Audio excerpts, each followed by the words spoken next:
Bom, pessoal, depois da gente desenvolver a liderança e aprender como que a gente forma equipes de alta performance, a gente agora chegou no módulo do modelo, no mecanismo operacional de gestão. E a primeira aula que eu preparei aqui para vocês é a estratégia, as duas primeiras aulas. Essa primeira aula é sobre estratégia, os pilares de tecnologia, inovação e transformação.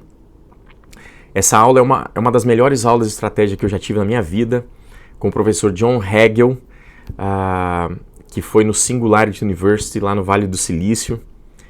E eu trouxe esses conceitos aqui, eu incorporei esses conceitos na minha estratégia da empresa que eu estou hoje. E eu acredito que ele defina muito bem como é que a gente pensa a estratégia num âmbito mais estratégico, mais médio e longo prazo, mais alto nível. Vamos começar falando um pouco do que está acontecendo no mundo de uma maneira bem resumida. O John Hagel, que é co-chairman do Center for the Edge da Deloitte, no Vale do Silício. Ele é um consultor, trabalhou na McKinsey, trabalhou na Atari e está há muito tempo na Deloitte. Ele fez um estudo de 1965 até 2020, voltando até 1965, olhando dados, principalmente um indicador que chama ROA, que é o retorno dos ativos das empresas americanas, e a conclusão foi que de 1965 até 2020, essa métrica, o ROA, ele caiu em 75%. Olha só que loucura. Isso aconteceu, segundo ele, devido a 3 fatores. Intensificação da competição em todos os setores. Qualquer empresa hoje é muito mais competitiva do que era anos atrás. As barreiras de entrada, elas estão sendo reduzidas devido à globalização, devido à tecnologia, devido à informação, à internet.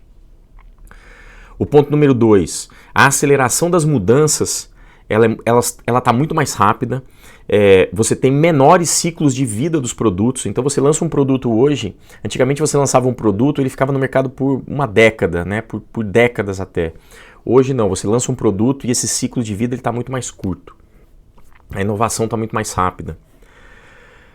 E número 3, ele argumenta que pequenos eventos, eles se escalam e se tornam grandes eventos globais. Um grande exemplo é a pandemia, Então uma gripe, um vírus que aconteceu na China, ele foi para todo mundo de uma maneira muito rápida, extremamente escalada, Outro exemplo são guerras e conflitos regionais, como também está acontecendo agora na guerra da Ucrânia. A guerra da Ucrânia, por exemplo, trouxe uma crise para o setor de fertilizantes aqui no Brasil.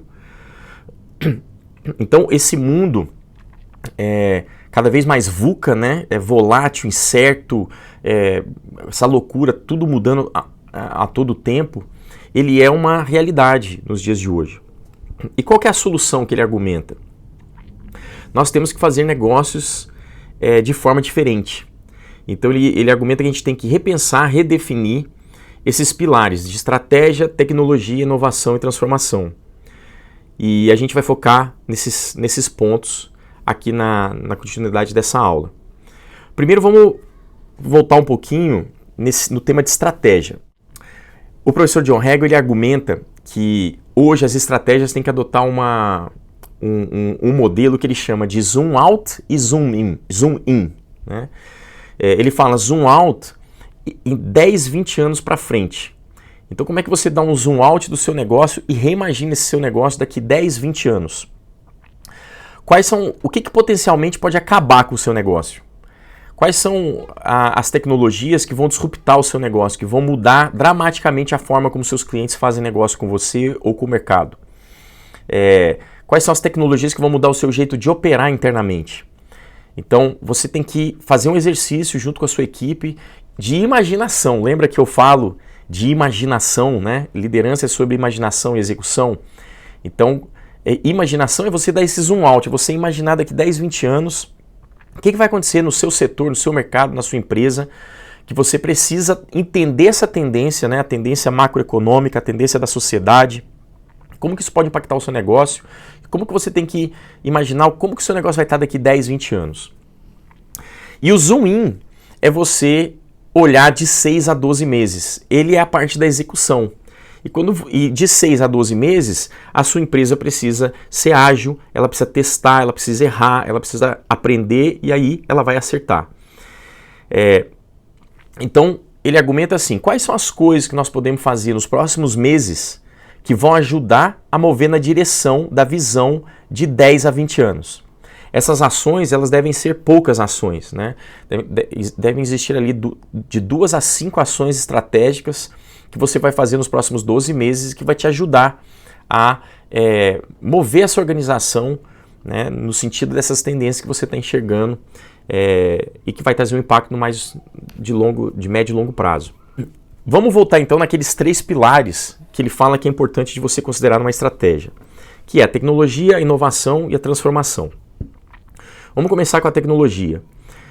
As tecnologias estão fazendo com que os negócios, as pessoas e a produtividade em geral, elas possam ser escaladas como nunca visto antes, né? É muito importante que a sua estratégia leve em consideração essas tecnologias. Quais tecnologias são relevantes para o seu negócio, para o seu mercado e que você precisa dominar? Quem na organização precisa ser o dono desse processo de aprendizado? E não é necessariamente o seu diretor de TI, o seu gerente de TI, né? Então vamos pensar, hoje está acontecendo muito nos setores B2B, business to business, né?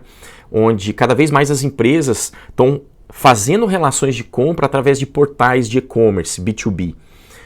Qual o impacto que isso traz, por exemplo, na sua área de customer service? Então, se antigamente os clientes mandavam um pedido, ligavam, enviavam por e-mail o pedido, como que isso muda quando você passa a ter que transacionar com os seus clientes através de um portal, de um e-commerce B2B?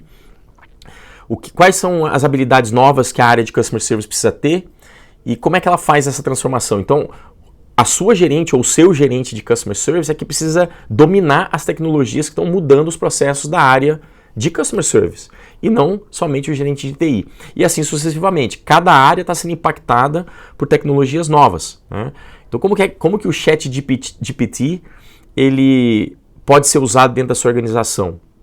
Quem são as áreas que devem entender como aplicar o ChatGPT, por exemplo, né? Então, esse é o pilar de tecnologia. A tecnologia tem que estar inserida na sua estratégia. Quando você estiver desenhando a estratégia para a sua área, para a sua unidade de negócio, para a sua empresa, tem que ter um capítulo da sua estratégia falando sobre tecnologia, onde você vai avaliar quais as tecnologias que vão vir impactar o seu negócio, quais delas são riscos para o seu negócio e quais delas são alavancas de valor que podem aumentar a produtividade, podem escalar positivamente o seu negócio. O segundo pilar é o pilar da inovação. O John Hagel ele argumenta que as empresas elas focam muito na inovação dos produtos, na tecnologia em si e na inovação dos processos. Só que no mundo de hoje a empresa ela precisa pensar na inovação institucional, ele argumenta, né? Na sua própria reinvenção. O que é que vai matar a empresa daqui 10, 20 anos? Como é que a gente precisa se reinventar ao longo desse tempo para que a gente capture oportunidades e para que a gente se transforme e não seja engolido pelos competidores e pelas mudanças do mercado? Mas só que tem um problema. Ele explica que existe um problema, porque as empresas elas são organizadas e os modelos de gestão hoje que a gente domina, eles focam, né, na escala da eficiência. Existe a teoria da firma, né, que foi criado pelo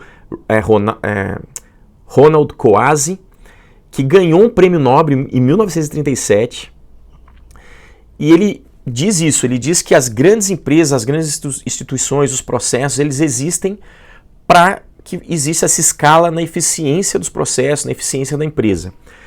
Só que isso exige previsibilidade, padronização de processo, eliminar a ineficiência, aversão a risco e aversão ao erro. Só que no mundo de hoje, você precisa ter espaço para testar, para errar, para falhar, e isso não é eficiente no curto prazo. Então é aquilo que a gente falou. Então existe esse conflito. E qual que é a solução que ele propõe? Que a gente use as técnicas de design thinking para repensar nossas organizações, e o foco deveria ser o seguinte: como que eu crio uma organização que fomente o aprendizado e a melhoria contínua. E o segundo é buscar fora das empresas parcerias para inovação. É pensar ecossistemas de colaboração. Então você não tem todas as respostas dentro da sua empresa. Você precisa fazer parceria com outras empresas, empresas de tecnologia. Às vezes você vai montar um e-commerce, você não vai desenvolver um e-commerce do zero na sua empresa. Você vai fazer parceria com alguém que já tem um e-commerce, que já desenvolveu um e-commerce. Então esses modelos de negócio começam a ficar mais complexos e você precisa ter parceria, você precisa ter um ecossistema de colaboração. Só que isso é para toda a empresa? Você vai mudar toda a empresa da noite para o dia? Não. Né? Aqui entra aquele conceito de você trabalhar em organizações que são ambidestras. Enquanto alguns negócios focam sim na eficiência, então os seus negócios atuais que estão ali gerando caixa para a empresa, que são negócios grandes, você sim tem que focar na escala, né, na eficiência, na escala da eficiência, enquanto alguns outros pequenos grupos, laboratórios, unidades de negócio da sua empresa vão focar nessa inovação, vão fazer essa mudança, né, de foco, de modelo de gestão, diferentes métricas, né, pessoas de diferentes skills, né, conhecimentos do que as tradicionais da sua empresa, para que a sua empresa possa iniciar esse movimento de inovação, de reinvenção dela mesma. E aí tem o terceiro pilar, que ele fala que é o pilar da transformação. E ele primeiro argumenta que esse processo de transformação ele não é racional, ele é um processo totalmente político, onde o time de liderança, os líderes da empresa, eles têm 3 objetivos. O primeiro deles é identificar e neutralizar quem que é inimigo da mudança, quem não quer mudança. Depois eles têm que identificar e fortalecer os geradores de mudança. E o terceiro objetivo é criar mecanismos para evitar o conflito entre o 1 e o 2, entre quem não quer mudar e quem quer mudar. E como é que você faz isso? Como fazer que inovação e transformação caminhem juntos? Ele cria esse conceito de você escalar, scale the edge, escalar as fronteiras, as bordas. Ele fala que a gente deve encontrar uma ponta do seu negócio que pode escalar e que pode se tornar o seu core, o principal, o negócio principal em alguns anos, né? Em 5, 10, 20 anos. Então, se existem oportunidades dentro do seu negócio, alguns nichos de mercado, algum segmento, algum tipo de cliente, se você, por exemplo, é uma empresa que vende produto, mas você quer começar a fornecer serviço, então você criar ali um núcleo de serviço, né, onde esse núcleo possa se desenvolver e que daqui 10, 20 anos ele vai ser talvez o negócio principal da empresa. Quando esse negócio cresce, você começa a reprogramar, né? Então você tem o seu negócio aqui, o atual, o negócio grande, e você cria uma sementinha, e quando essa sementinha começa a crescer, você reorganiza, né, toda a organização em volta desse novo negócio que passa a ser o seu centro da empresa. Então a organização se adapta ao novo e não o contrário. Ele fala que isso não custa muito, isso cria flexibilidade, diminui conflito com os negócios e pessoas atuais, permite que esse grupo da fronteira, né, do edge, tenha métrica distinta do restante da organização, para que ela possa ser medida de uma forma diferente, para que você promova o crescimento, promova a aceleração e não a eficiência, né, o controle, os processos padronizados que você tem que fazer nos seus negócios grandes atuais que já estão rodando. Então você cria essa ambidestria na organização. E também esse grupo de fronteira ele tem que ser tratado como startup, bootstrap que fala, né? Que é uma startup que ela vai crescer de forma orgânica, ela tem que crescer financiando ela mesma. Então ele fala o seguinte, não dê muito dinheiro para esses grupos, né, para essas sementes. Eles precisam se provar e serem financiados pelos próprios clientes deles. Isso prova que existe uma necessidade real de mercado. Então ele fala assim, starve the edge, né, que deixe essas fronteiras, esses grupos famintos, né, deixe eles passar fome mesmo, porque isso vai fazer com que eles tenham que ser criativos e de se conectarem com parceiros, criando esses ecossistemas externos de inovação que conecta com aqueles 2 pontos que ele falou, que eu falei um pouquinho anteriormente, né? Para fazer essas transformações, ele também fala o seguinte, não contrate conhecimento. contrate a paixão das pessoas, contrate pessoas que querem gerar transformação, mudança. Porque ele fala o seguinte, se eles têm paixão, se as pessoas trabalhando nessas startups têm paixão, elas vão buscar o conhecimento, as habilidades. Ele fala o seguinte, a sua estratégia ela tem que ser pensada, então, né, considerando esses 3 pilares. Quando você estiver definindo o que precisa ser feito no médio e longo prazo para que a sua empresa cresça e se torne ainda mais relevante. Então, tecnologia, inovação e transformação. Para poder fazer isso, você precisa dominar o seu mercado, você precisa entender as capacidades internas da sua empresa.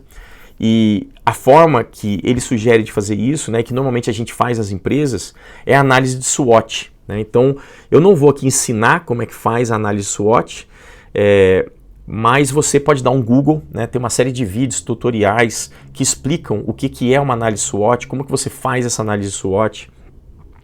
Isso vai ajudar você a entender fatores externos do mercado, aonde que a sua empresa tem as fortalezas, aonde que tem as fraquezas que você precisa investir, né? Que você precisa desenvolver. Então, pessoal, esse aqui é o escopo dessa primeira aula de estratégia, que eu queria trazer esses conceitos que eu achei incríveis e que tem que ser incorporados na estratégia da sua empresa. Vamos para a segunda aula, que a gente vai para estratégia aplicada na prática, beleza? Vamos junto!